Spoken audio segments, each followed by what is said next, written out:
Welcome to the Successful Real Estate Broker Podcast, where we learn about some success stories and some not so successful stories. But either way, we learn. Each episode, we talk with successful real estate agents and vendors about things they have done to make them successful and some things they did that you might want to avoid. Join us for each episode of the Successful Real Estate Broker Podcast with your host, Preston Sandlin. All right, listeners. Well, welcome back to the Successful Real Estate Broker Podcast. I have a special treat for all you listeners today.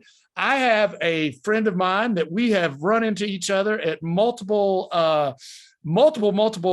social realtor gatherings. And sorry about that. My messages wants to pop up while I'm doing this, but she has an amazing story, which we'll get into. I have Miss KJ Bethea-Simon. Did I get it right? Yeah. Awesome, KJ. Well, KJ, for the two people out there who don't know who you are, explain, give us a little background. Who is KJ? A little bit of your background and how you got into real estate. Most certainly. I hail from Dallas, Texas, and we all know the famous football team there. So, no, I'm just kidding. I hear that a lot. I'm just kidding. But go Panthers too. Yeah. And so therefore, I'm very happy to be in the state of North Carolina, in the Charlotte area in particular. And I have enjoyed being almost 10 years in real estate, actually at the end of this month. Awesome. So what, I kind of low key stalked you a little bit there. I saw that you had from Dallas and I think maybe San Antonio too. And yeah, you maybe speak Spanish. Is that correct? Are you bilingual? Nice. And you also do some global stuff as well. So I want all of that. I want to dive into all of that. So how did KJ get from Dallas, San Antonio to North Carolina, and how'd you get into real estate? Well, I came on a plane. Laugh. That's my only joke I have. Yeah. But I decided to come this way for education and business opportunities. And so I enjoyed a background in paralegal, working with some great attorneys, and then also in sales. For interior design, furniture company. And I said, what is it that I would like to do for the rest of my life to make the best part of my life and to be able to have a serious work-life balance? Because that's important. Oh, absolutely. And I, narrowed it down to a few different careers, and real estate was really my passion and what I was leading into. And so I've enjoyed it. And the people that I have met along the way have been phenomenal relationships. The clients that I've been able to help and seeing their families grow. And also, I absolutely love my realtor community and vendors, such as yourself, who, like we have said, have ran into each other more times than we can count over the last 9 to 10 years. Oh, absolutely. And for anybody who goes to any event, KJ is the friendliest person there. I think a lot of us have trepidation sometimes of going to events. We're all a little, unless you're a true extrovert, but a lot of us are like, oh gosh, I'm not going to know anybody. How long do I have to stay? That sort of thing. Well, I would tell you right now, KJ will be if you're a wallflower, she will find you and she'll make you feel comfortable. And before COVID, I would give you a hug too. Yeah. Well, I've had my shot, so you can still give me a hug. Me too. And I've had it. About to get the booster. Yeah, I've had it. Well, okay. So you got into real estate. You decided you want to go to real estate. Did you do your real estate training here in North Carolina, in Texas, or where? I absolutely did at Mingle School of Real Estate, which is now Canopy. Right. And so I definitely got my great education there and continuously do the majority of my CEs there and different workshops. And I have appreciated actually serving on the board and serving on many committees over the years, and also with the Leadership Council. And that was an amazing experience in itself that they do through Canopy Housing, or well, it'd be called Canopy now, of course. But yes. Awesome. Any particular people that you've worked with or instructors you've had that kind of stand out you'd like to give a shout out to? Of course. Definitely Tom Terry, Cindy Chandler. I always sign up for her class when I see her. She is full of a wealth of knowledge and a couple stories along the way. And then also at Superior, I mean, no one can forget the head of Superior. We love any classes that he has. Those are just some of my top. And then I'll have to say all of the administrative staff and all the people that run the scenes at Canopy Housing are just A+. I don't know how they found all these amazing people at one time, but really, they are amazing. Awesome. I'm a member of Canopy. I did it way back to get the key, but I've never served on any of the committees. I probably should. And yes! all the people out there like me who've been shy to, what advice would you give them? What committees? I mean, what's the benefit, and what would you recommend as far as that goes?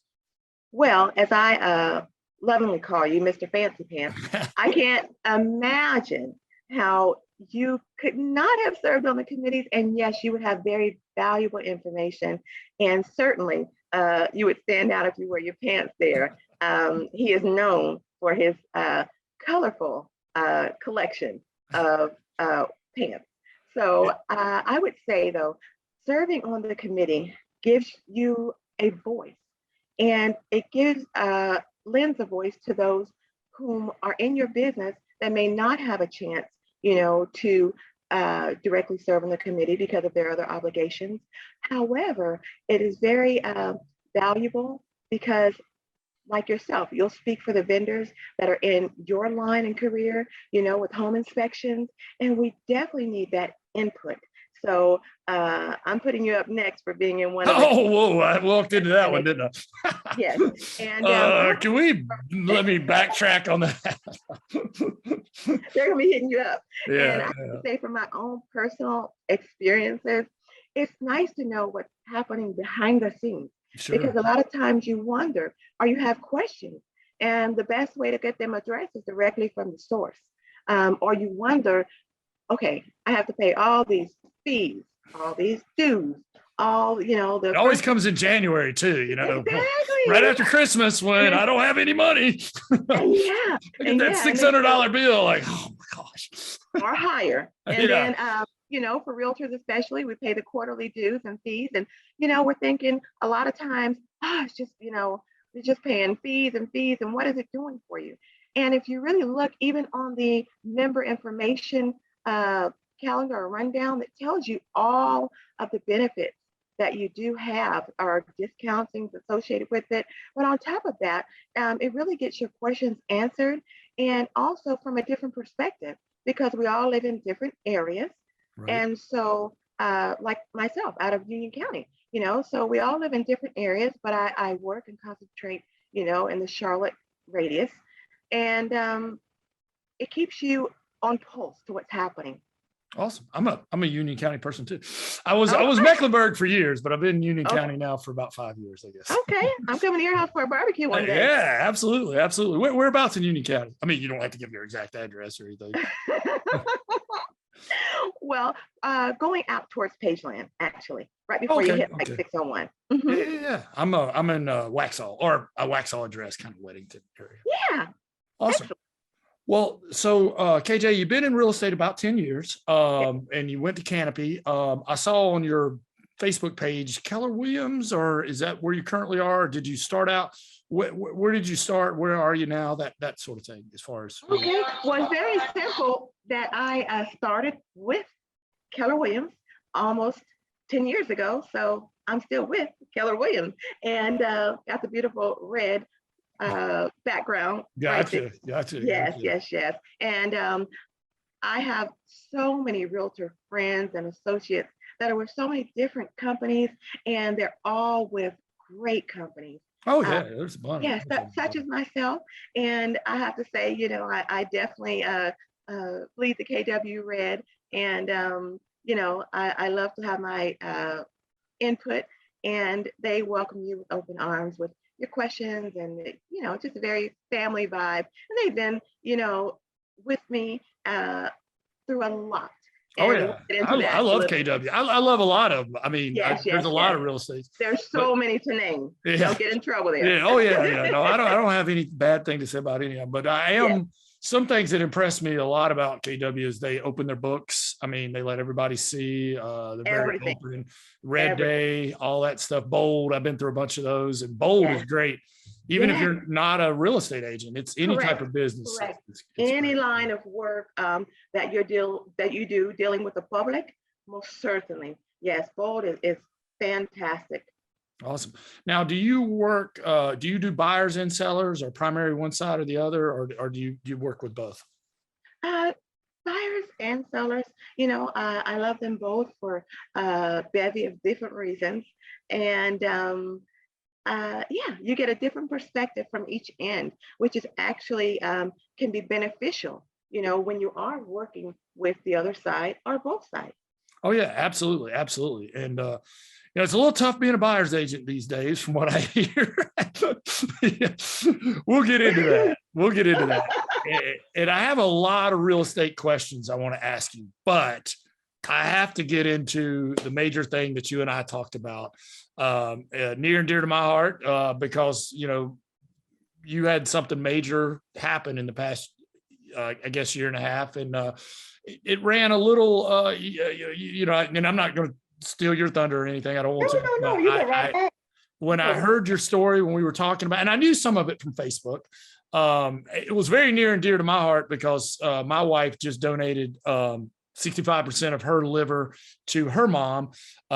She was a living donor, liver transplant, and they're both doing well. It's fantastic. That is wonderful to hear. I hate that COVID has kept her mom still inside because she's immune deficient, but saved her life. Yeah. So am I. And speaking of that, I don't want to steal any thunder whatsoever. Let's hear your story. So I'm going to try my best not to talk. I just want to hear I want the people to hear the story you told me. So it was awesome. Okay. So actually, we'll start back a few years, and Okay. it's about 3.10 years at this point. So just too much shy of 4. And so let's get into it. And I'll have to say And it's that okay for me to add, if there's anything too personal or something, you don't have to, or I'm all about it. I'm all about it. Okay. Because the fact of if I can help just one person avoid anything that I've been through, it is worth it. And I will tell my story to my last breath. It's a good I story. am open. I am honest. Anyone out there that wants to contact me privately or publicly or have any questions, I am totally open and transparent because it is worthy to be shared. And I am thankful to be here. I mean, tremendously in every moment of the day. So, okay. I'll have to say that about November, late October, early November of 2017, Okay. I just wasn't feeling great. Now, me, I got a few pounds on me, but they all look pretty good. But so I used to, I thought I was the healthiest, little chunky person I knew. So I'm drinking green smoothies and I'm, walking the stairs and I'm going to the sometime UNC Charlotte and running the stairs and, I'm going to Crowder's Mountain and I'm just thinking, I am excelling in life. I am winning, and I get to still eat whatever I want. But I just did not have any appetite, which is not like me, because those that do know me know that I am a foodie to my Me heart. too. And so I just didn't have an appetite for anything. And then along with not having an appetite for anything, when I did start eating, it would not stay down. And I'm thinking, So I said, well, maybe I got a little stomach virus. And so so I took me some, stomach pill things and, things you get over the counter at Walmart because you self-diagnose yourself. And, you go on Google and you're like, Google can tell me what's wrong with me. So I went on Google and I tried this and I tried that. And Google will also tell you have 100 different things wrong with you. So I am self-curing myself along the way. So by Thanksgiving, I remember Thanksgiving is a big deal to me because it's one of my foodie holidays. Right, right. So I also am a big time cook in my family. I mean, I cook everything in my family from arroz con pollo to fried chicken to some of the best Mongolian rice you'll ever taste. So I cook it all. And Right. I just had no desire. I also told my family I would not be cooking anything because I couldn't stand the smell of food. So for Thanksgiving, I had 5 crackers and about 2 small cups of ginger ale, my Thanksgiving dinner. Then I knew something really had to, just not be right. But I'm Right, right. thinking, okay, so I go ahead and I start cutting out different things from my diet. So I self-diagnosed no dairy, no meat, no this, no that. I was down to just about hardly nothing. And I was losing weight along the way, which is normally not a bad thing, especially, for a woman. So I'm like, okay, here comes swimsuit season next year. Anyways, so by about December 13th, 14th, I said, something is not right. Right. So I called around for the doctors, but I learned around that time of year, they take a lot of vacation. That's when they go to the places I like and want to go, like Greece and Italy and blah, blah, blah. And, they're just gone a lot. So Right. they were telling me, okay, we'll get you an appointment March. I remember one person said March 23rd, then another person said like February 20th. And I said, I'm probably going to be dead by then. Something just is not right. Something's not right, yeah. So same person would be like, okay, let me go to the emergency room. But I figured, no, it's just got to be something, a little stomach feel, boom, bada bing, I'll be fine. No reason to rack up a $10,000, emergency room visit for nothing. It's just something that I need to feel for. So fast forward. Finally, I got an appointment for January 30th. I said, okay, I could stick it out till January 30th, no problem. And so I went actually about January 10th to the emergency room because I just said something is not right.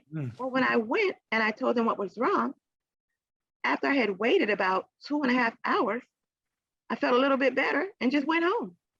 So I didn't get sick. So I said, you know what, let me just wait till January 30th. And I was still not feeling good on most days, living a little bit off ginger ale and, whatever protein smoothie like Ensure or something. So fast forward, January 30th, I go to the doctor and I am ready for a diagnosis. Give me that pill, make me better. I'll be great in like 7 to 10 days.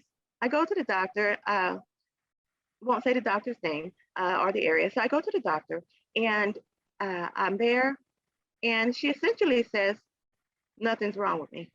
And the only thing she did point out was that my blood pressure was high and why wasn't I taking my blood pressure medication?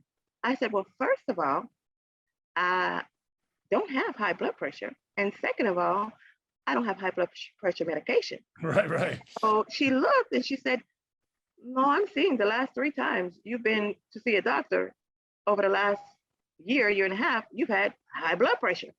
And I'm like, nobody ever told me. And so she said, nobody ever told you. I said, ma'am, just like you checked for those visits, check my history. This is the only, only pharmacy that I use at XYZ. And you can look up the history because any prescriptions have to be off doctor's script. And I don't have anything for that. If so, I would have taken it. Right, so she looks and she's like, you're right. Well, I tell you what, you're not going to leave today without the blood pressure medication. So I said, okay, but what about my stomach? What about the fact I can't keep things down? What about this? What about that? And she's like, well, do you mind if another doctor comes and speaks to you? I'm like, sure, another doctor can come and speak to me, So I'm waiting about another 30 minutes. Then another doctor comes in and immediately I stand up to greet him and immediately he looks at me deep in my eyes and he grabs my hand. And I just was trying to shake and let go, like most people do. He grabs my hand and holds it all the way back to my chair. and still holding it, which is a little awkward. I was like, are we dating Yeah. at this point or what? My mom Right. was pretty happy I snagged the doctor. But anyway, so he says, I want you to know I'm here for you. And I'm like, great. Okay, good. You know, Yeah. so I'm like, so he's like, tell me about what's going wrong. So I'm telling him, and then he's like, okay, I understand that you're severely depressed and you are choosing not to want to eat. I Oh, said, me choosing not to want to eat? I said, sir, you've known me for about 3 minutes. I'm a foodie yeah. and I love to go places. I mean, I once went on a trip for 5 hours just to go to a certain Yeah, restaurant. I don't have an eating disorder, if that's where you're going. Yeah, so I'm like, that's not it. And Yeah. so he's like, well, I understand, you recently lost your great aunt. I said, yes, I did about 4 months ago, but Aunt Annie Mae was 101 years old and Yeah. she passed away peacefully with like 2 medications in zero pain, and she ate a full breakfast, asked for seconds, was singing Amazing Grace, and she just happened to nod over. That is a beautiful life. She was completely cognizant. We celebrate her passing. He's Right, like, right. I understand, but I want you to start to come to see me 2 times a week. So I'm like, sure, thanks, but no thanks. He's like, well, just, I'll give you a call in a few days to see if you change your mind. Fine. I leave, Uh-huh. get to my car, cry my eyes out, go to Wendy's and just get a burger with no bun, no nothing on it, just basically a piece of meat. Right. So I get the piece of meat and I eat about half of that and a little water. I get on 77 going towards 85 because I had an appointment. Right. And I pull off on the no pull-off zone because I was so sick. Oh, So man. here I am. I have a little two-seater car. So I had the door kind of open, halfway off the road, halfway still in the slow lane of traffic.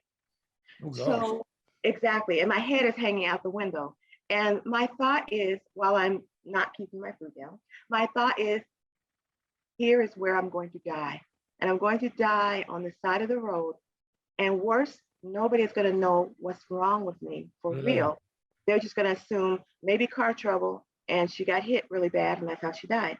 So finally, after pulling off somewhere else at a construction site where they did have it more open, I stayed there for about 2 hours just because I was so sick. I finally made it home. And once I made it up the stairs, there I stayed.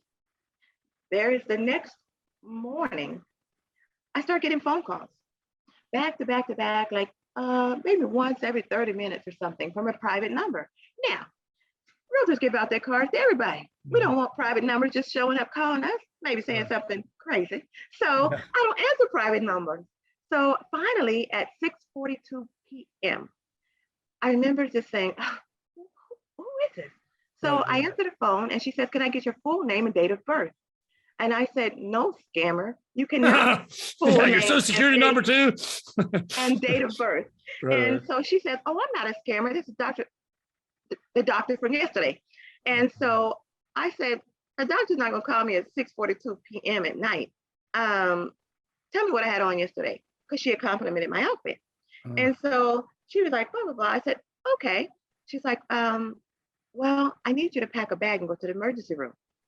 Excuse me, go to the hospital. And so I said, pack a bag and go to the hospital? No, I'll just come to your office tomorrow. I had never spent a night in the hospital for any reason. And so she said, okay, well, I have some news to tell you. And I said, okay. And she says, are you home alone? I said, I am home alone at the moment. She's like, well, do you want me to call you back in about 30 minutes or an hour when you can be with someone? I was like, what? Be with someone. I was like, I'm Oh fine. my gosh. Exactly. So I said, for what? Tell me now. I mean, Exactly. the suspense would kill me. Like, exactly. She said, spit it out.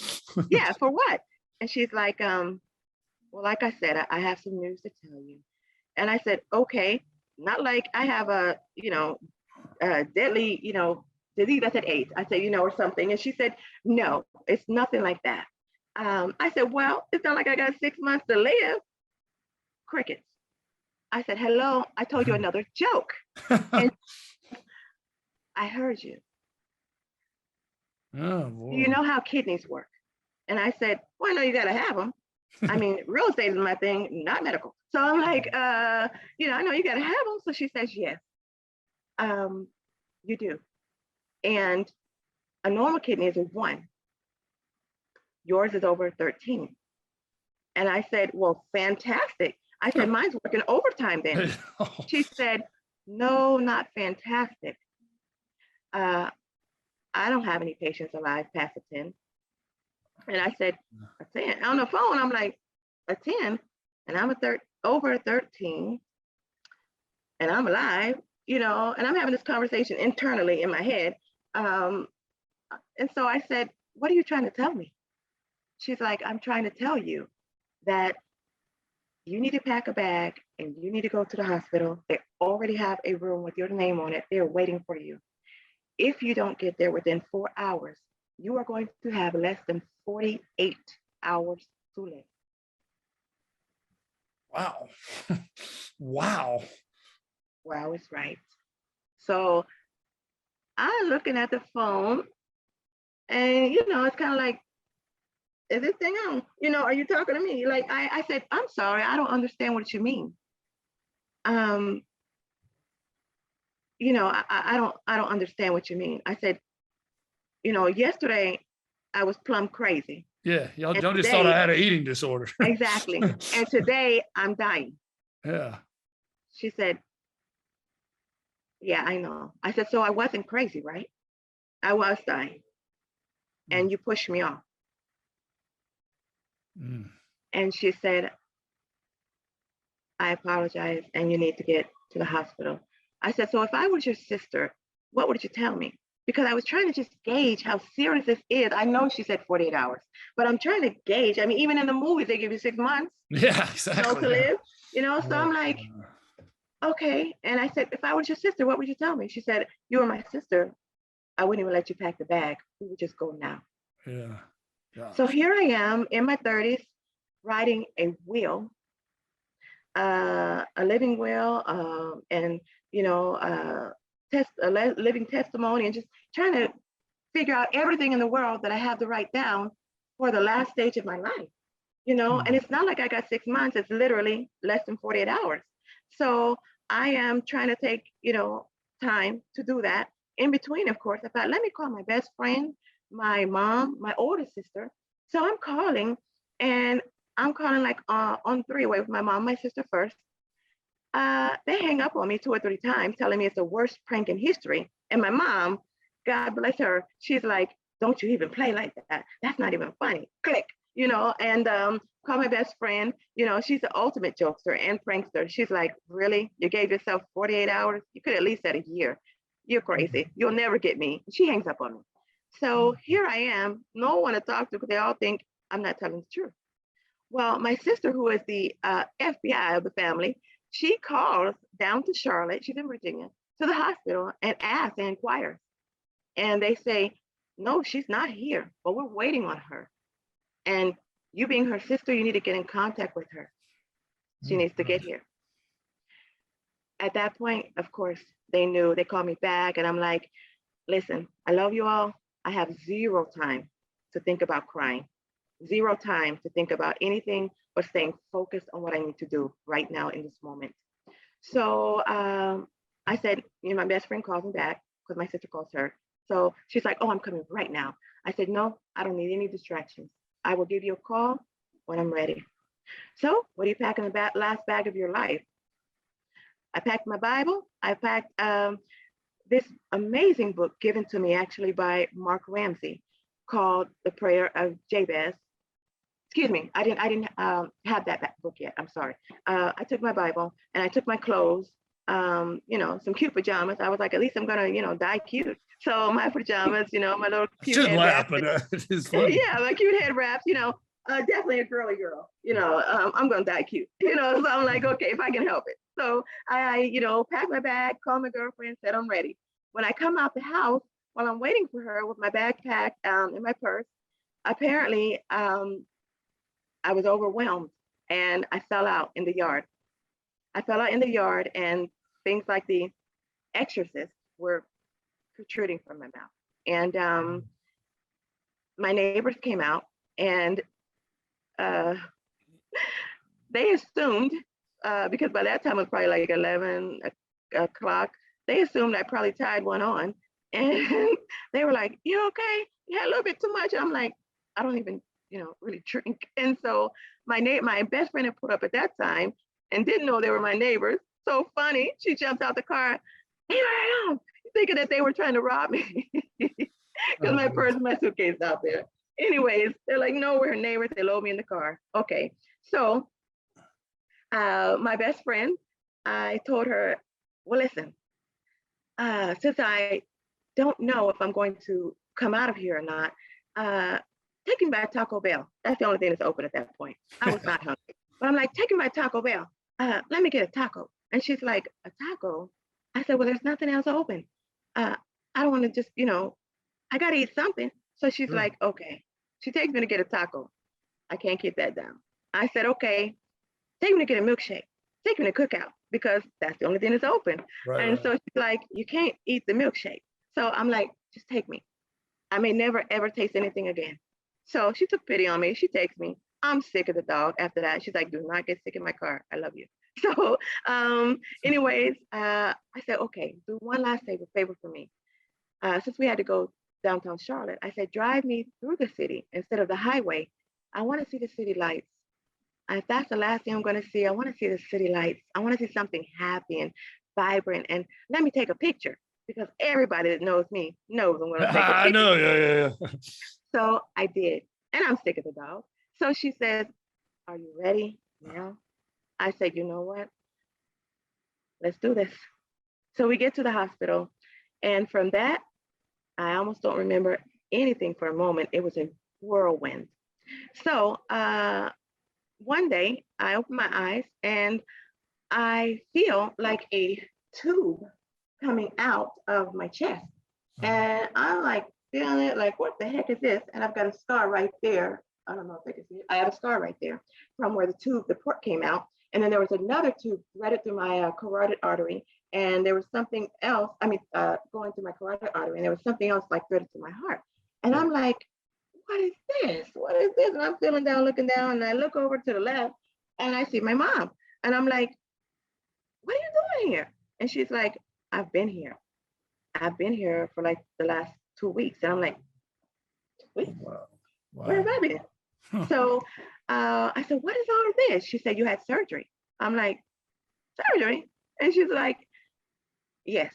And you're on dialysis." And I was like, "Dialysis? I didn't know anything about dialysis, to be quite honest. I just knew it was something that, older people were on. Right. But I didn't really know why. So then they start doing dialysis in my room, one-on-one, quiet, serene. My mother was there with me every step of the way. And she slept in that one little chair that they have for 2.5 months. And that's how long I was in the hospital. And then I came out for one day, so overjoyed to be out of the hospital. Like, "Oh, I'm not going 2.5 there." months. Wow. Yes, Wow. yes. I was like, "I'm not going back to no hospital. Thank God, blah, blah, blah, blah." Well, apparently, I had to be rushed back to the hospital within 24 hours because they thought I had Crohn's disease on top of that. Now, we come from a family where we don't really have almost anything going on in our family. Right.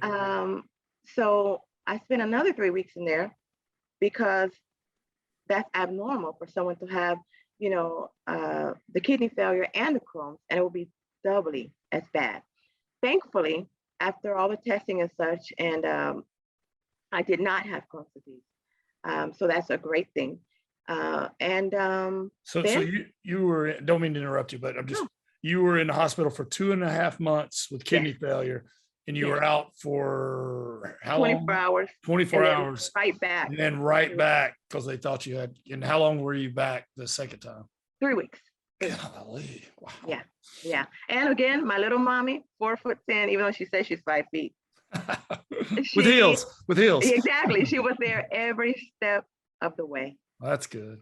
And I have to say, my because this was pre-COVID, so this was in 2018. So my realtor family from different agencies, and definitely KW, and a few of the vendors, they came through to the hospital to see me and to spend time with me, wish me well. I was in and out of it a lot because I still had the eating issues. Right, And right. so they were pumping me up with medicine for that too. But from seeing them, or when I wake back up, my mom tell me how lovely they are and everything. Even the people at the hospital, the nurses, the doctors, they would be like, "What are you doing again?" Because I apparently had like 70 visitors during my time, and they were like, "Never seen nobody have as many people as you do." And I was like, "Well, I do real estate." And of course, had to ask them if they needed to buy or sell, even on my deathbed. I'm like, I need some business. There you So, go. yes. I give a So nurse discount. If you worked on me, you get our program, first responders programs, all kind of things, So, and I told them I've got the hook up on some great home inspection people, or There you go. anything they need, attorneys, anything they need, we'll take care of it. So, so I get out the hospital, and of course, I have to go immediately to a dialysis center. And now I went to the dialysis center, and I'm feeling better, thank God.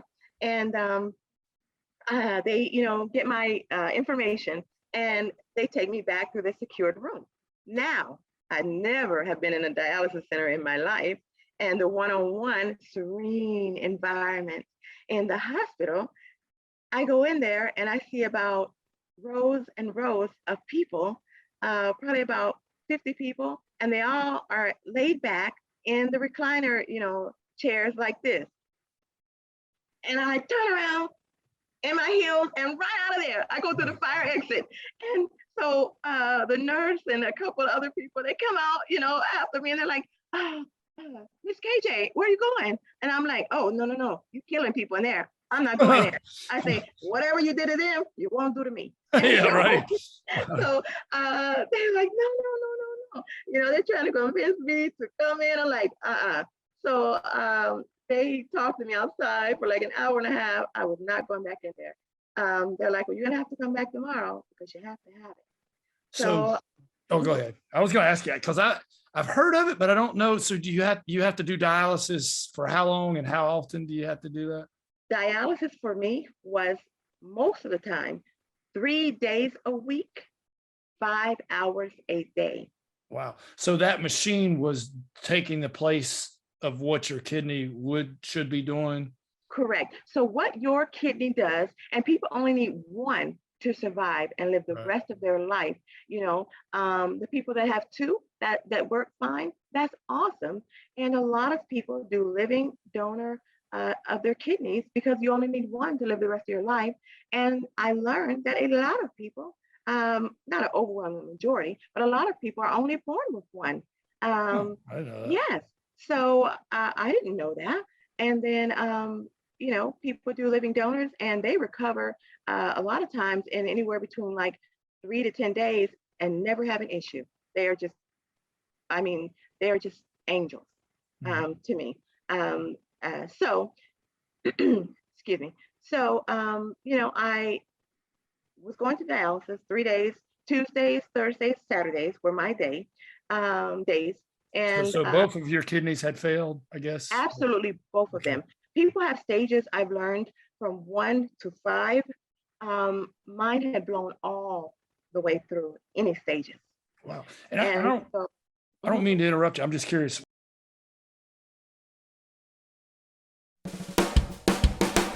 Hello, I'm Bill Gallagher with Superior School of Real Estate, and I'm here with Preston Sandlin of Home Inspection Carolina.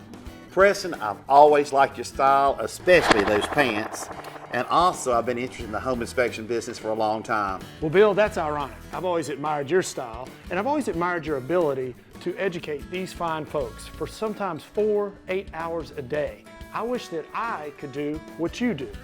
Hey Preston, wouldn't it be cool If we switch, Preston, we sure got what we wished for, buddy. We sure did. And now that you're the expert, Bill, I mean, you are wearing the pants. And I'm the instructor and the educator. Tell us what Home Inspection Carolina is doing these days to make the home buying process easier for realtors and home buyers. Well, Preston, all our home inspection reports now are online for the real estate agent and the client to review the report online and to be able to create a repair list basically online by either clicking repair, accept, monetary compensation, and once they prepare the request, they can then press email, text, or print right then. You mean it's all automated, Bill? Absolutely, we are high tech. Wow. What else is Home Inspection Carolina doing different these days? Well, Preston, we're training our home inspectors to be non-alarmist. We are training them to put things into perspective and to simplify the message for the homeowner. Non-alarmist is key, Bill. You remember those days of the 100-page reports and those 3-ring binders that would just go on and on and on, la la la la la la la. Thank you for being a good non-alarmist. And Preston, one more thing. We fix the small stuff for free. Do you remember when home inspectors always put those little nitpicky items on those reports? Oh, bless their hearts. Well, at Home Inspection Carolina, if we can fix it in 5 minutes or less, we do it for free. We're better with a caulk gun than a keyboard any day. We just fix it. You mean there's no cost for this, Bill? Preston, it's free. Wow. Well, Preston, these pants really are a catch. Well, Bill, I've enjoyed wearing the suit, but I don't think I could wear it every day because I got to fix the small stuff for free, and I don't want to ruin a good suit. Preston, it's been a lot of fun flipping the switch.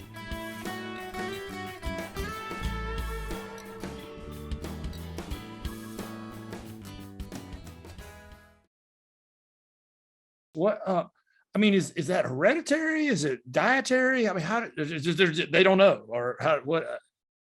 They are what causes telling it? me, well, I haven't gotten a specific reason. However, someone who is a doctor and who knows my case very well told me off the record that it probably was due to my undiagnosed high blood pressure. They actually told me they would bet their career on it. You think So, it's like over, if you have high blood pressure over a period of time, it can cause. Correct. Okay. Correct. Sorry, I didn't mean to interrupt. I just, No. I was like, I got a question. I'll forget it. Please do. But Jump go, in go ahead. anytime. Go ahead. This is double dutch. You jump in anytime that you like. So you went back to your life, and I think I saw you at some events during this time. Of course. But I didn't, unbeknownst to me, I guess you were going to dialysis 3 days a Yes. week. And Yes. I think you're on the transplant list, I right? did get on the transplant list with the help of amazing friends, realtor family, and associates, vendors, and of course my family. I had to raise money, big money, in order to qualify to get on the kidney transplant list. Oh, really? Why is that? Why is it not? I'm sorry if I'm asking too many questions. No, ask any questions you like. Why do you have to raise? Why does anyone have to raise money to get on the list? That seems. Unfortunately, kind of like the John Q movie that starred Denzel Washington. And just the bare truth is that a lot of things depend on finances and insurance, whether you live or die. That sucks. Theoretically, as far as the transplant go, in a perfect world, I guess from what I've heard, it's by need, like who gets it first by need, who's been on the list longest, but also like who matches up perfectly. It can It's a combination of a lot of different factors. Definitely your blood type, definitely antibodies. Everyone has different antibodies in their blood. And so it depends on which antibodies. And in order for you to get a kidney transplant, the person that needs the kidney, everything else in your body has to work. They give you intense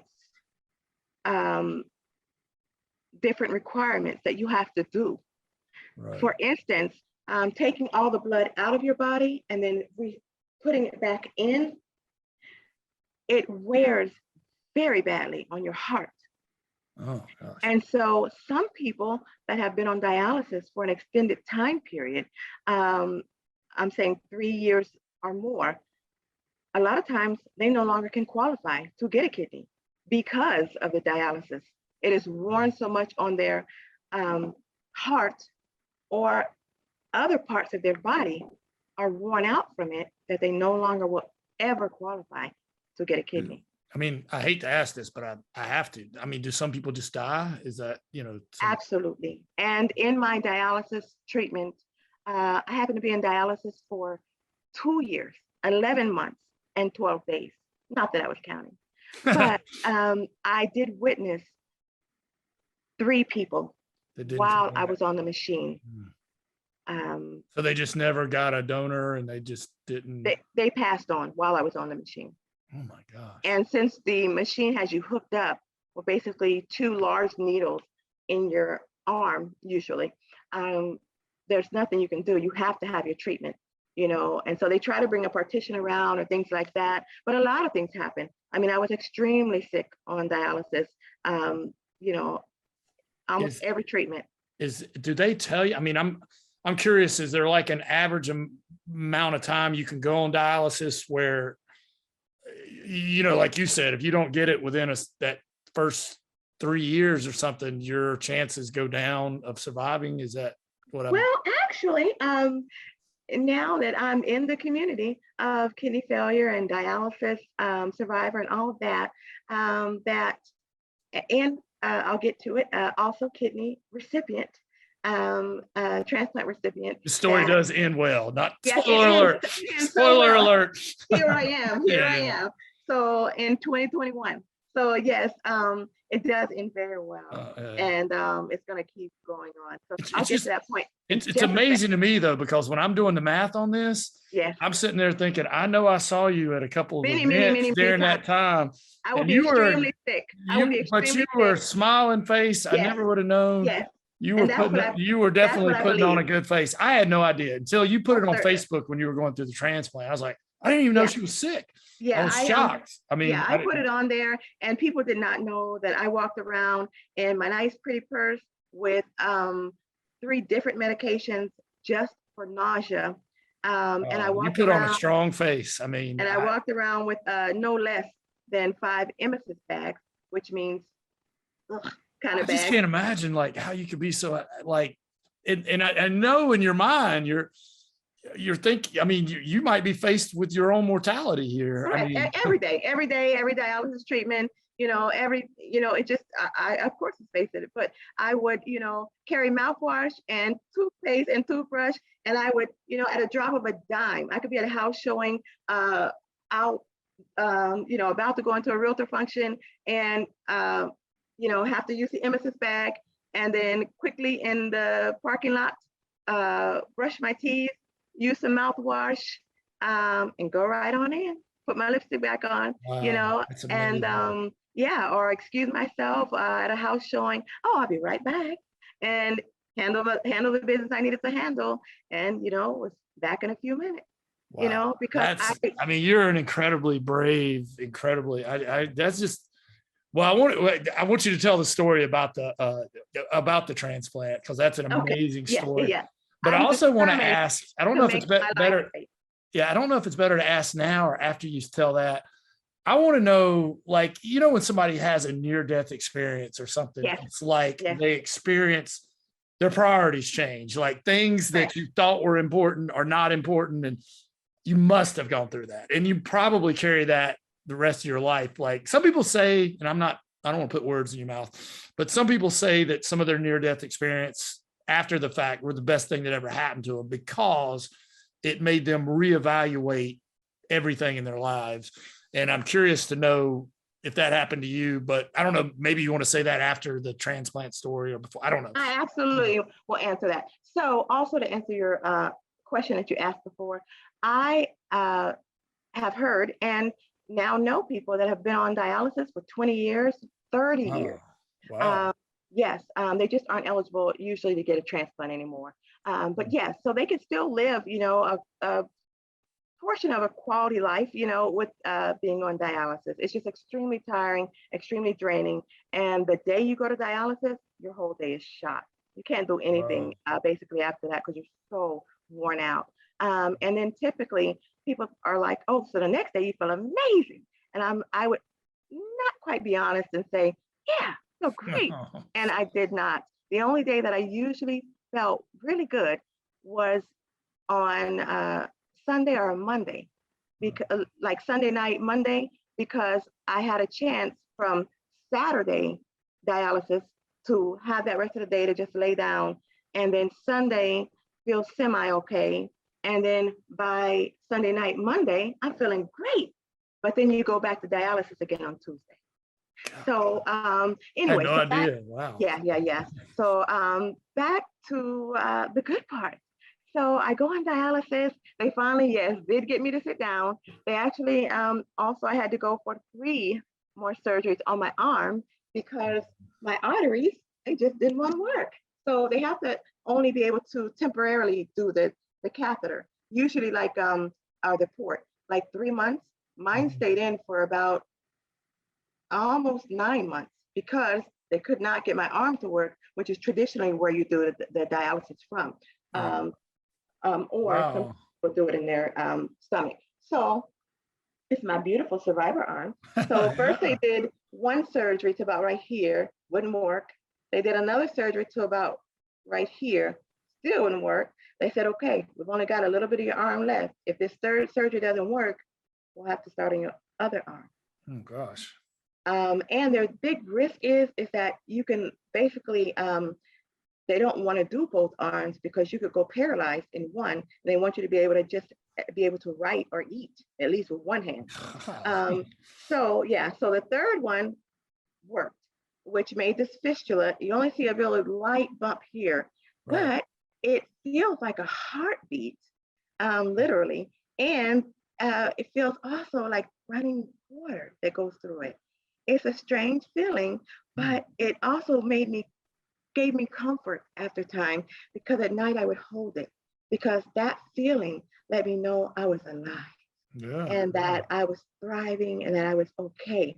Also, they said if it stopped working, I'd have to have either another surgery on my other arm or another surgery in my lower abdomen, which is not good for me for the dialysis. So it started working. Great. So I go fast forward. I try to get on the kidney donor list. Of course, in the first, after I got my fistula, because you have to be on dialysis for a certain amount of time first.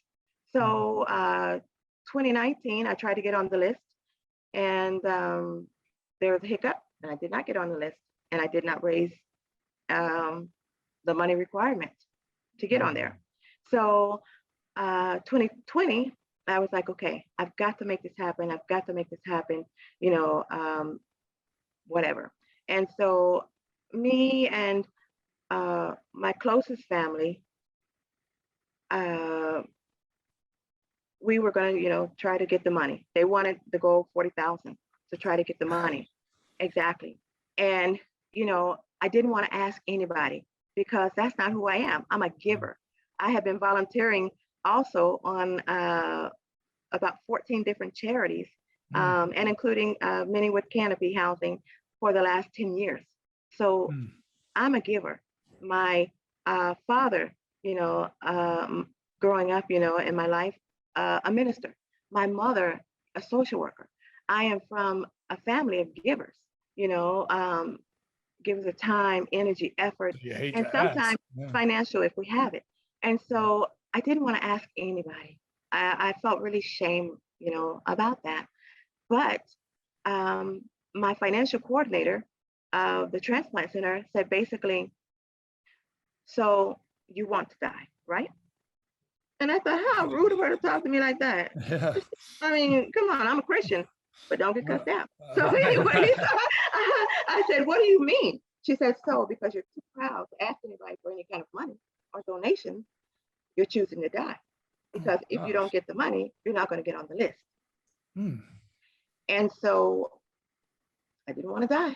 So I swallowed my pride and did. And once I did, over some time, the overflowing efforts from my realtor family, my KW family, vendors, just people, friends, they did, and they helped me raise That's my goal. awesome. And I was just happy to finally get on the list. I knew that there was already like 6,000, 6,700 people, I think, ahead of me at the time, just for the region, like a 2-hour radius, because I was going to multi-list once I got on the first list with Atrium, Carolina, that I was going to go to Winston-Salem. I already had appointments set up, and I was going to go to Duke, which I already had appointments set up. You can multi-list, but wherever you get transplanted at is where you need to live at for at least the first 3 to 6 months. So I also had to try to prepare to move temporarily, and my mom was going to move, because if you also do not have a caretaker dedicated to you 24 hours a day for at least up to 2 to 3 months after Wow. your surgery, unpaid, then you will not qualify for the list. In fact, your caretaker has to come with you to at least 6 appointments so that they know, okay, if you can't be Person's available for dedicated. if you can't be available for these appointments with the person, then we know you're not going to be dedicated to 24 hours a day care for this person. Right. So my mom, of course, always steps up, and she's like, I'm there. Wherever you are, I'm there. That's awesome. And my, oldest sister, she would have been there also, but she has certain government reasons that she could not, as far as working for them. So and other people wanted to, but it's very hard to be away from your own home for 3 months. And my recovery actually is still ongoing. I'll explain that in a moment. So she was with me. My mom was with me for 6 months, away from her life, not getting paid, and caring for me, which apparently to her, I'm a handful. She really was. So December 10th, 2020, I get a phone call. KJ, guess what? You're finally officially going to be on the list. I thought, it's my birthday. That's fantastic. I'm excited. And she did let me know it's about 2 to 8 years for a deceased donor waiting around. And I'll probably, or I could get a living donor if I could try to just get one, that they would test that one at a time, and my insurance would pay for it. But, they would test them as I got one, because most people can't get one. But a living donor is the best. Right. So I do advocate for anyone out there listening, if you're not a living donor, research into it. And if you find it for you, please do so. My wife is one, and I met. Now it was her mother, and she didn't hesitate at all. But I met some people when we were in the hospital. I'm not trying to hijack your story. No. We had to go to Pittsburgh, it's University of Pittsburgh, because they specialize in it. But anyway, we were on the floor with liver and kidney transplants, and I met some people who donated anonymously kidneys. Can you imagine? Yeah. I just like, you're like the best person in the world. I mean, like, Correct. Can you imagine giving somebody a kidney that needs someone that you don't even know? And you got to go through all that. Just there are, I mean, if you get down on the human beings, realize there's people like that, and that'll give you hope for human beings. Absolutely. So I was excited. December 10th, 2020. So, okay, I'm like, I need living donors. Not only did I get one living donor, I got 13. 13 is a lucky number for me. So so I got 13 living donors, people that say, KJ, I love you and I want you to live. And I've seen you around for years, and I know you're genuinely a great person, and we want you to carry on. Only one of those people, one was a family member. The other 12 were people that I knew, from the realtor community, from different avenues. Um, and one of them in particular, uh, I only knew her through Facebook. Wow. I thought she was a flake. So therefore, I would not even respond to her for the first month. She kept messaging me and wanted to give me her kidney. I'm like, who just wants to give somebody a kidney? She said, yeah, I've looked at your messages on Facebook for the last couple of years and your pictures. I feel like I know you. And I've already had my kids. I'm in supreme health. And I want you to have my kidney. I really want you to have it. I was like, okay. And so I thought, well, once I give her the paperwork, she won't do it. She was all in. She is she is a dear friend to me to this day. Wow. So that's yes, a good person right there. That's a good yes. person. So January 1st, 2021, I get a phone call shortly after 4 o'clock. Now, for any of you all that don't know, January 1st is New Year's Day. Yeah. It is the beginning. It is the restarting of all things fresh, of all things new, of all things that you're going to be right in the world, of finally losing that last 20 pounds. You're going to do it right this year. No more this or that, the other. I rarely make those kind of resolutions, because I'm honest with myself. Yeah. We make it to about March and then exactly. Plus I was too worn out to work out in the gym anyways. So I get a phone call about 4 o'clock, and the lady calls me and she tells me who she is, from the kidney place and transplant center. And I'm surprised she's working on New Year's Day. I'm like, who Right. does that? So she calls and she verifies who I am. And I'm like, yes. And I said, oh, but ma'am, are you calling me with my UNOS number? Because they told me on December 10th, I would get my UNOS number in about 3 weeks to a month. And I haven't gotten it yet. I said, that way I could track myself and see where I am on the kidney list. She said, no, I don't have your UNOS number. However, I was calling you because I wanted to see if you had wanted to get tested for your for an available kidney. I was like, is she calling my number? Yeah. Because this January 1st is less than 3 weeks from December 10th, when I just got on the list. So long story short, she says, oh, we don't even have your what we need about your antibodies from the dialysis center. They haven't been sending it over the last month, even though they take it every week. So I was like, what are they doing with it? My blood. But anyway, so she said, so the kidney is probably not going to be a match for you in any kind of way, but you can come in and get tested for it if you want to. I've already called 4 other people who did not want to come in today because it is New Year's Day. Right. When they call you, you have to be within 4 hours of the center and ready to go. Right. And so most of the people they called, like I said, were within a 2-hour radius. And she said one lady didn't want to go because she was in Colombia, which is only like an hour and 20 minutes from the center. And she was just, she wanted to hang out with her family first of the day. So I'm like, okay. So I said, ma'am, I'm definitely going to come. And she was like, well, I'm letting you know it's probably not going to be a match for you, blah, blah, blah. I said, you know what? Yeah. I'm just happy to get a chance to come, and I'll just see what happens. How many days is it? She said, it's about 3 days. I said, okay, it's the 1st of January. I got plenty of time to spare. And I said, I'll be able to have my dialysis in the hospitals, all right? She said, yes, you will be. I said, okay, fantastic. Now, the guy I sat next to in dialysis, he's been 8 times for a kidney, 8 times, and went home empty-handed. The last time he was on the table about to get cut open and the kidney died. Oh gosh. So I certainly had no high hopes.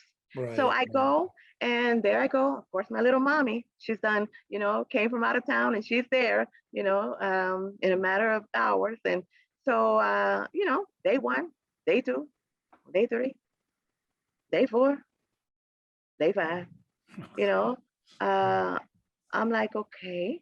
So in the evening, lady walks in with a different voice that I've heard from the lady who called me before. And she says, okay, so verified who I am? I said, yes, ma'am. She said, well, I just want to let you know that congratulations. You're not only a match, you're a perfect match for this kidney, and you probably couldn't get one any better. Oh, So don't eat anything else today and try to get some rest. You'll be on the table in about 6 more hours for a 7 hour surgery. oh my gosh. And I'm like, Wow. Yeah. excuse me? And I'm just sitting up in bed like, And you can't even have a drink. I mean, my first response would be, could I have a drink? You can't even have one of those. so my mom, I'm Could just you, like, could you smoke one? I'm Anything? Anything? nothing, nothing. I am dumbfounded. And I'm Right. just like, just staring at her. And I said, on the table for the kidney? And she's like, well, that's why you're here, right? And Gosh. she's like, you do want it. And I remember her just asking me, do I want it? And in my head, I'm like, yes, yes, yes. But I can't get the word out. So my mom jumps up and she's like, yes, you want it. Yes.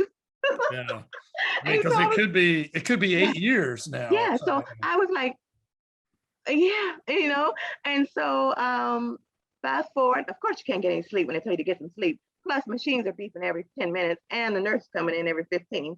But I'm just like, you know, trying to process what's about to happen. You know, mhm. um, so yeah. So the anticipation, the adrenaline, the everything is just like multiplied. So my mom's trying to talk to me about this or that. I just I can't remember a word she said. So it was during COVID time, of course, Yeah, yeah, 2021 this yeah. year. So they had from 8 to 8. Only your loved one. You could only have one person in with you, and that was if you were having a life-threatening, ongoing. And this definitely, was life or death for me. So they allowed my mom to be there, but restrictions were from 8 a.m. to 8 p.m. So right after they had told me, my mom had to leave a little bit Mm. later. And so she said, oh, I'll be back though. As soon as they, let me come back in, I'm going to ask them, can I come in especially early, like 6 a.m. So I said, okay. So I'm laying there. Finally, they give me some kind of medicine that does make me go to sleep. And I wake up and they're, getting everything together and, changing me off to this and sterile this and that and preparing me for surgery. And I look over and I said, well, where's my mom? And they're like, oh, your mom, wants you to go ahead and get ready for the surgery. I was like, oh, okay, fine. So I get ready for the surgery. And then they said, well, we're going to come back in and do some more things, in another hour or two. I'm like, okay. So I'm laying there. They got me all ready. And so they told me I couldn't take anything in the surgery. I understood. But I did take my Bible. I said, because God is welcome anywhere. Yeah. And then that's where the book of Jabez, it's a prayer of Jabez that I got from Mark Ramsey. He gave that to me. And it's been a really, really an amazing passage in my life. I have to get that. I have to get that. Yes, yes, it's wonderful. And so I put that behind my back. I said, let me take that with me. And so we get ready to go down the hall. And I said, wait a minute. Where's my mom? Where's my mom? Because my mom has been there completely every second of my life. Not only is she overprotective, she's nosy too.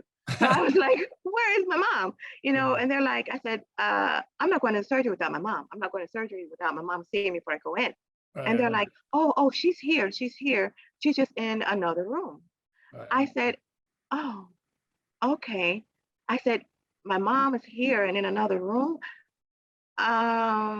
She said, and then the nurse holds my hand and she says, Anne, she says she loves you very much Mm. and can't wait for you to come out of surgery. And so I thought, yeah, my mama would say that. Yeah. Turns out she wasn't even there yet because it was like 6 a.m. and they wouldn't let her in until 8. So they knew I would not go into surgery without at least her saying something to me. And so they just calmed my fears.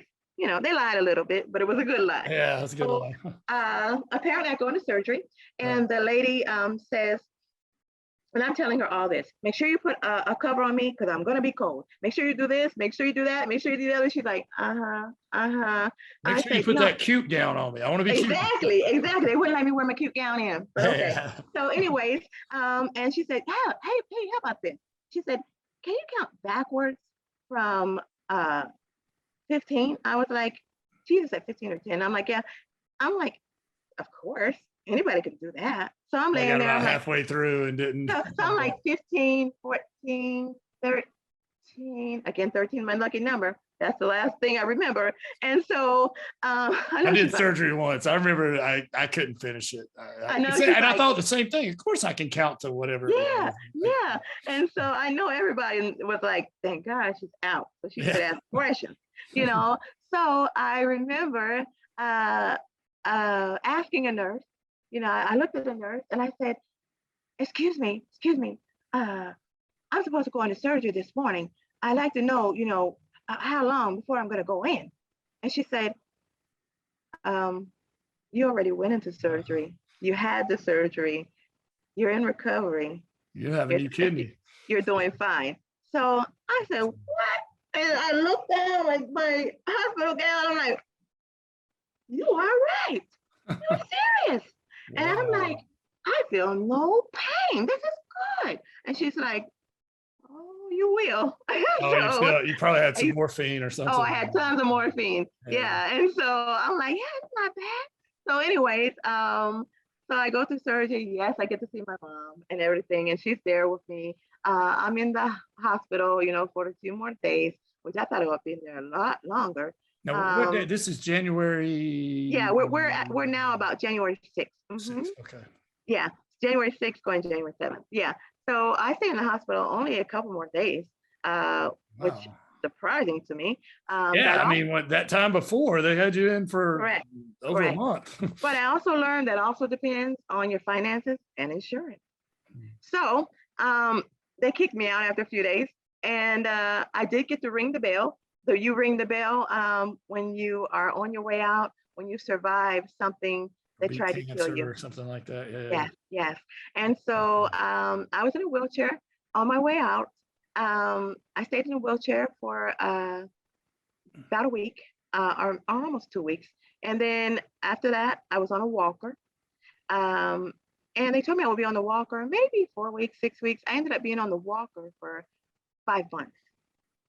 And plenty of people saw me around town. But in my pictures, of course, I say, move that walker out of my way. I don't want that in my pictures, you know, whatever. And so from the walker, then I was on the cane and for about a month. So I recently, because right now we're in October of 2021, I recently have stopped using the cane. So It's been about a year and a half, roughly, I guess. 18, 19 months, I guess. No. I got the surgery January 2021. No, then This is that's October 2021. Oh, right wait, now. I was thinking 2020. No, Wow, this so year. Yeah, This so year. that's only January, February, March, April, May, June. Basically 9 months or Yeah. so. Wow. Yeah. So, yes. So now you're cane free. I'm mostly cane free. They did cut some nerves that maybe shouldn't have been cut. It happens. It was surgery. And so that's caused some nerve damage down my upper thigh area because where they do the surgery at, they make an L.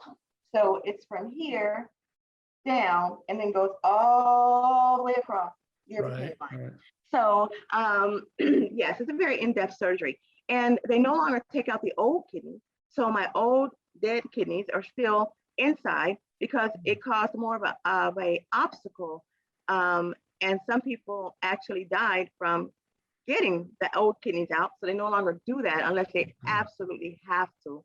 And then the new kidney, they actually put in front down in your lower abdomen. They only give you one because you only need one to live the rest of your life. And so they only give you one. And you call that, most people call it their kidney baby, because you do get like a little pouch, you know, that seems to like pocket in your abdomen area. And, you know, and they say, which is true, the kidney is the most involved surgery you can get.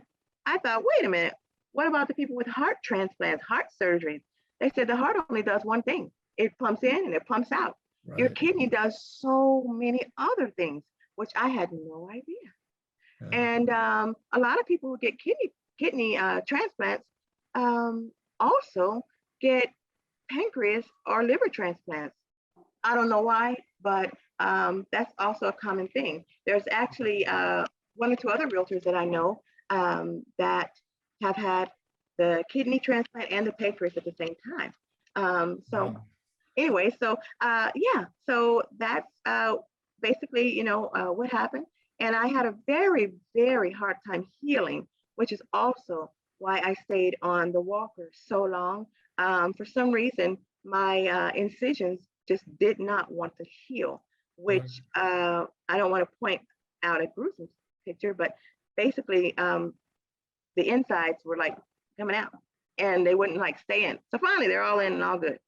But yeah, it was very difficult with that.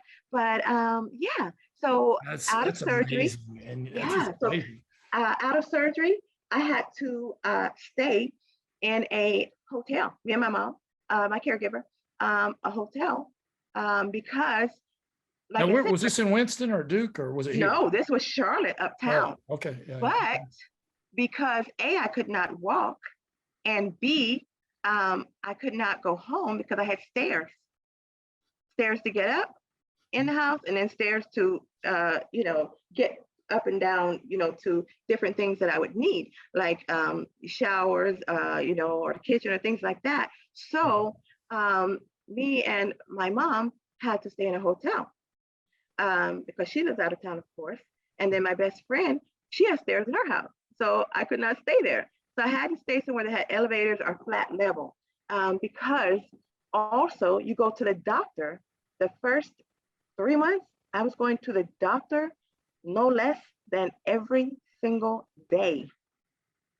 So we needed to be close to the hospital and to the doctor's area. So I had the transplant surgeon, I had a transplant recovery. I had also, because my incision wouldn't heal, they had to be very, very close on that. I have a nephrologist, a neurologist, just some different things. So, we were in the doctor's office every single day. So Uber saw us a lot, and we had to stay in a hotel. And because of the complications that I had, we had to stay longer than like the 2 or 3 month period. I was there almost 6 months, and it was, of course, very expensive to stay there. And and then of course everything that went along with that. So you never know what might happen. But yeah, amazing story. And now are you probably 90%, or what would you say back? The first 2 years are the hardest. I knew everything about the dialysis site, research.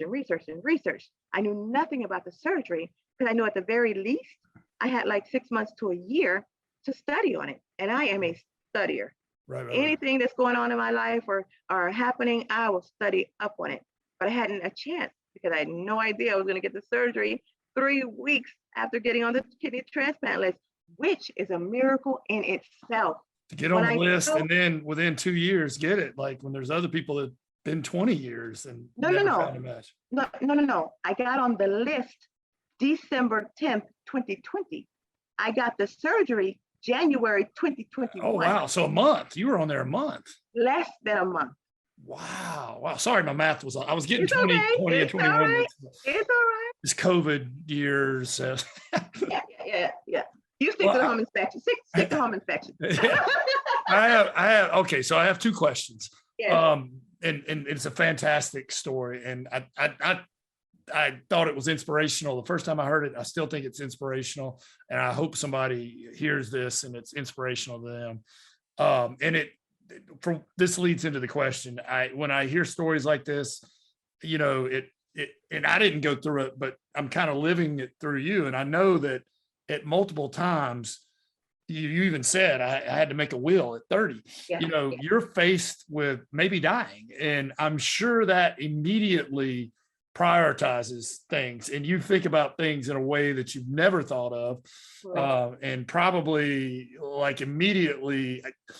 I want to know that process and what effects that has on you even today. Like it, you know, I imagine it got rid of some junk in your life because you just don't have time for that. You realize it, and everybody. I'm not saying you specifically, but everybody. And then the second question I have: the donor, if it was a living donor, did you meet them, or if it was a non-living donor, did you ever meet their family, or was it anonymous? Denise, deceased donor. Technically, the way I say technically is because also. He had apparently from his family, yes, and I did end up speaking with them and everything, and they know everything about me, and they're welcome to check on me for the rest of my life. That's cool. Because I want them to know I'm taking care of him, and he's living on in me. That's an awesome. And we're gonna have an amazing life. But so yes, and he actually on Black Friday got into basically near fatal car accident, and they kept him on life support because she showed signs of coming back, or at least they thought he was. And so it's kind of unheard of to keep somebody on life support for over a month, because Black Friday, you know, is at the end of November. So you know, it was almost like 6 weeks he was kept on life support. So basically, once I came back, and then they decided to let him go, you know, but was giving his certain organs, you know, to those who can use them, which is miraculous gift. Yeah, that's just given. I don't even know how to. Yeah, miraculous. Amazing. Gift. I mean, obviously horrible what happened, but amazing. Choice by his family. Yeah. Both his kidneys live on, his heart lives on, and that's got to be like, I mean, an awful, god awful thing happened to a person, but there has to be something. If I was on the other side of that, I absolutely would like to see you periodically and see the other people periodically, because that would be a part of, you know, and I'm sure it probably warms their heart to know that part of their loved one lives on. Yes, and a couple of them are on my Facebook. They're always welcome to give me a call, text, whatever, you know, they're welcome. And so he was a husband, a great husband, and a great father. And it was just, you know, a unfortunate fluke thing that happened. And I pray for his family 3 times a day. It's important to me. Morning, noon, and night. I pray for his family's peace and strength, and for his children. It's very important to me. How old a fellow was he? He was 35. Yeah. So, and the best thing is also for a match that's like in around your age group, because that should be like your life expectancy. And the women in my family, the last 5 to pass are between 97 and 105. So I'm going to be working until I'm like 89 in order to afford retirement. But I will have to say, just a quick note, is that about 8 days after surgery, a lady walked by me. At first, we were in a trauma center style place that we stayed. Everybody there is going through trauma, or their family member is basically near death. And we stayed there for a couple weeks before we went to the hotel. So one of the ladies had walked by me, Christine, and I'm down there on my walker, because they had an elevator there too. So I'm, you know, down there on my walker, and I rarely came out the room because I was in intense, extreme pain. And she walked by, and I was like, what's that? And she's like, what's what? I was like, in the cup, what's that? And she's like, coffee. And I was like, oh my God, that smells so good. Can I have some of that? And she's like, had coffee in so long. I was not a coffee drinker. I didn't drink coffee, period. I didn't like coffee. So she's like, yeah, I'll give you some. You know, so she went and got me a cup, and she comes back. I'm like, ooh, this is so good. You know, whatever. So the other side effect is that I am extremely hot all the time.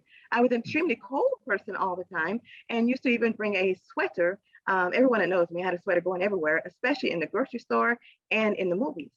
Right. Well, as a side effect, I have gained some of his traits, which they say is common when you get certain people's organs or certain things of their body. So I have now an appreciation and love of coffee. And I also am extremely hot all the time.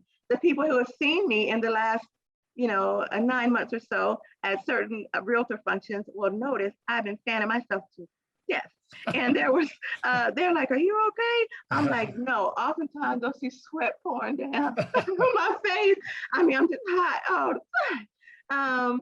So one of the ladies in the center, I was telling her about what happened to me, and she's like, "I understand. I got a bone marrow transplant, and it changed my whole blood type." Really? Correct. Huh. So yeah, just incidental things that can happen in life. But to answer your question, my great aunt Annie Mae, the one that was 101, I remember like one day she was sitting there eating strawberries, and I got the same strawberries. We both had a cup of them, and she ate one strawberry. She was eating it so long, and she said, "This is so sweet. This is so good." And I'm like, "If we eat the same strawberries, I mean, they all right, but okay, But now I know it's the truth. Everything I eat, I am able to eat better. Yeah. Notice the weight gain. I am able to eat better. No more saltine crackers and No. you And probably hadn't had a Wendy's burger in a while. You probably bad memory with that. Person too much. I will still have to say, honestly, I'm still on all 3 of the nausea medications because that's just something they haven't been able to get right yet. However, I'm able to eat. I'm able to keep it down 98% of the time, which is a great thing. And the food tastes so much better. I mean, somebody could cut me off in traffic, and I'm just like, "Have a good day." Yeah, I mean, nothing really affects me. When this happens or that happens, they're like, "How's your day?" I'm like, "Fantastic." Or it could be raining outside, and they're like, "Ugh, the rain." I was like, "It's sunshine to me." And I know people are like, "She's a weirdo." Especially the people who don't know me. I often and have always actually asked the cashier or wherever I am, "How's your day today?" And it's amazing the responses. One lady said, "My day is going totally down the hill. They're out of Pepsi." I'm like, That's okay. nothing to. Yeah. I mean, there's people that are Yeah. going to die today. Yeah. Yeah, every day. Well, And so it's given me a better understanding. I mean, every day is a blessing. The first thing I do when I wake up is I'm just like, "Thank you, God. Thank you, God." KJ, keep that. Don't ever lose that. I mean, I will have to say that in closing that my doctors, I have 7 of them, and at least 4 of them at different intervals have told me how much of a miracle that my life has been. I learned from 2 of them that I did not know that they told my mother I had less than a 10% chance of surviving the week when I had went into the hospital, and that they had instructed her to call in the family.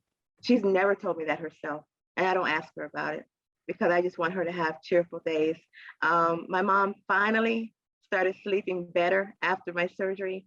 I think she had been awake for 3 years, just worried and concerned. And, another fun fact is that the medicines, I take 34 pills a day, every day. Yes, every day to keep my, because I have a very low immune system. And then also when you get a organ that is not your own, your body fights off to kill it. Yes, Meg's mom had to take a lot of that. Yes. It was medicine, and Yes. they don't know because your body might fight off that organ or react to it. She had to take it, and it was harsh. It was harsh. Correct. I mean, it Correct. was, So every 12 hours, I've got to take a battery of medicines to basically tell my body, keep this. We need this. Don't kill it. So it is what it is. And when you take 34 pills, whew, the mood swings for the people that have had to deal with me. You've always been sunshine and rainbows to me. And I mean that. I mean, seriously, I I'm love not it. being funny. You know what? And I believe every day is even before I had that, actually, before I had anything wrong with me, every day was sunshine, Well, yeah, rainbows, you were like that. pictures. Well, that's what's crazy to me is when I realized what happened and saw the timeline, I was like, Yeah. I saw her a couple of times in between there, and she was super happy, I would have never thought, so I was like, little did I know that, the pain or the anguish that you were going through behind, you didn't show it publicly, I guess is what I'm saying. Yeah. Yeah, one of the functions that as realtors, I think you were at it.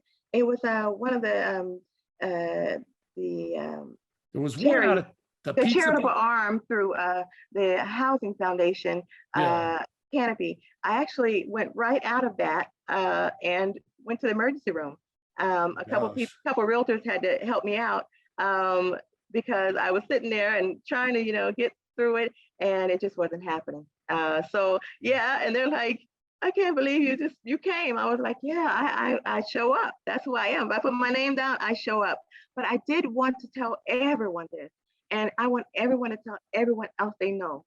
Every year, get a full lab report. Okay. Every single year. Is that like a blood lab? Yes. Your blood labs, and have them test for all the regular things, but then also, have them test for kidneys, have them test for high blood pressure or diabetes or things like that, even if you don't think there's anything wrong at all. Also, when there is something that is wrong with you, go to the emergency room. Even if you think it might be nonsense, go. And second of all, which is one of the most important things, when you know your body and you know something is not right with you, check on it, keep a check on it. And when the doctors have told you there's nothing wrong, get another doctor, get another consultation. You are the patient. Also, you are the one paying. So you are their employer.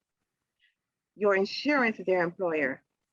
Whatever finances that you pay as a portion is their employer.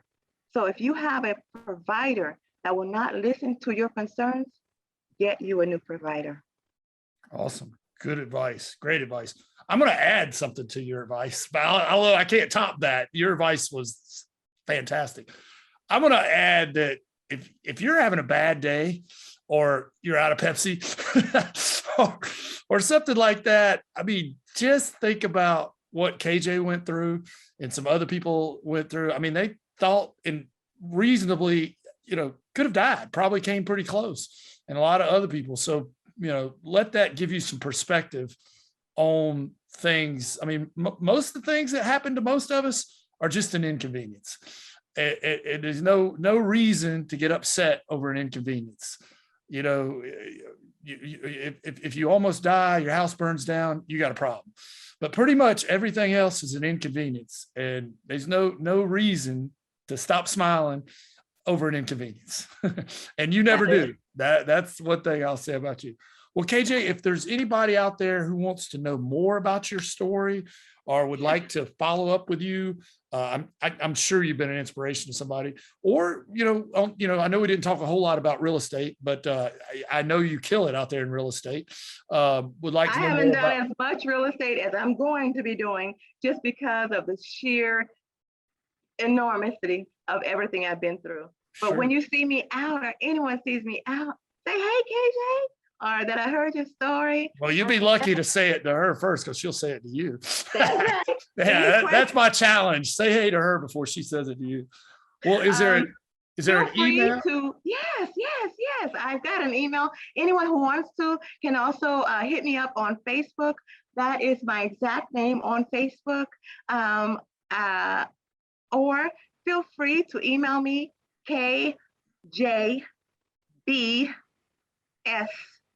at kw.com. That's K as in kite, J as in Jack, B as in boy, S as in Sam, at kw.com. Or for those of you that aren't shy like me and have a burning question, give me a call. 704-281-8880. 704-281-8880. Or you can send me a text. Thank you Awesome. so much. Well, thank you, KJ. Thank you for all your inspiration, and thank you for I have to tell you that there's been a couple of events I go to that I dreaded, and then when I see you, it like I changed my mind. I'm like, hey, this is all right. So you're kind of like that person that makes people feel welcome, and I appreciate it. Thank you. Well, thank you so much. We always get a picture together. All right, KJ, I'm going to catch you on the flip side. You've been listening to the Successful Real Estate Broker Podcast with your host, Preston Sandlin. Join us on the next episode where we'll be talking to a successful agent or vendor about the right things to do and the wrong things you should avoid. Join us on the next episode of the Successful Real Estate Broker Podcast.